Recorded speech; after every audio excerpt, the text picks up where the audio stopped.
going back to what you said earlier, that they were actually some of the best at comedy or natural actors. They were natural actors. I mean, they were people who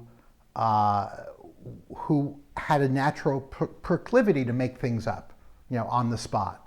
And one of the things I realized from that experience was that in order to do improv, in order to play comedy, you have to come from a truthful place. I mean, those guys were making things up, making up stories, but they weren't actors. They didn't know anything about acting. All they knew about was taking their own sense of who they were in the world and applying it to imaginary circumstances. And I thought, that's what actors should do, is simply take who they are and how they are in the world and apply those to imaginary circumstances, as opposed to, at the time in New York, theater took itself very seriously. I mean, if I never saw another production of The Three Sisters with actors in turtlenecks, it'll be too soon. Very self-important, self-indulgent. And the one thing that I observed is that they weren't self-indulgent. They were trying to do something. In their own criminal lives. They only lie to achieve a goal for themselves. And so that was another very interesting, very useful lesson, is that trying to keep actors focused on what wins for them. That's a term that we use in the book Hidden Tools. Winning is the idea that, rather than worrying about emoting, feeling, or trying to do something for an effect, just what do you need to do to get what you want? And the idea that comedy gives you the permission to win.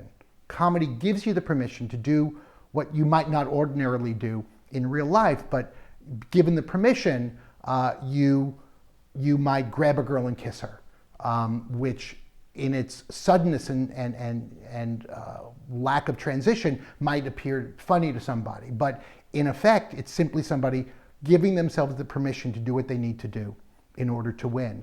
It's the moment in Groundhog Day when Bill Murray, having realized that he's living the same day over again, meaning that there's no consequences to anything he does, he wakes up, he goes downstairs, he kisses the landlady full on the lips, the insurance guy comes up to him, and without any preamble, he just knocks him onto his butt. Comedy gives yourself the permission to win. One of the exercises we do in the workshop that I teach is called the classic problem of the three lawyers. And what we do there is we give each of the three lawyers in this improv, a problem to solve. And we then say, you have the permission to win. And one of the problems might be to get somebody to go first, to go before you, to leave the room before you. And when we do it with actors in an acting workshop, it could take 20 minutes for actors to leave the room, because actors are so trained to emote, to act. There's the spotlight there and the light, just act.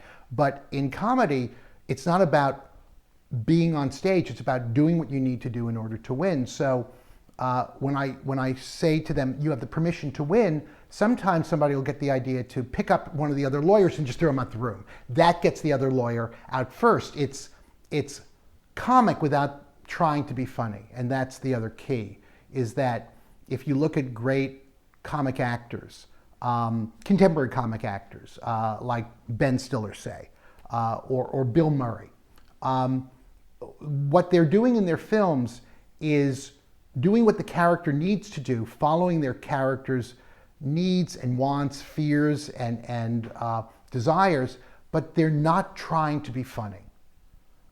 Bad comedies, if you think about bad comics, and I don't want to name any names, because who knows, somebody might want to talk to me sometime later in my life.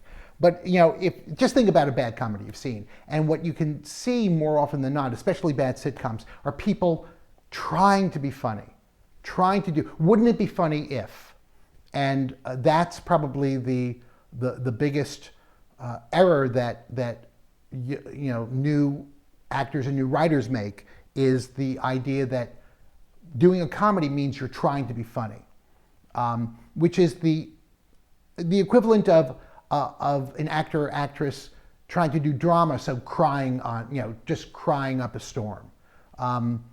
It's about the audience having the reaction. It's not about the character having that reaction. So it almost sounds like with the prisoners, they weren't afraid, whereas actors maybe get in their own way because this is who I am. I'm an actor. I've studied. This is my label. This is my identity in the world.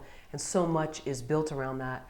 Whereas with the prisoners, yes, maybe this is their whole MO in life and this is how they've gotten by on people, but their whole identity wasn't stamped with, yes, MFA actor, classically trained, whatever. Yeah, to a certain extent. I mean, maybe this could be my next book, comedy from the prisoner's point of view.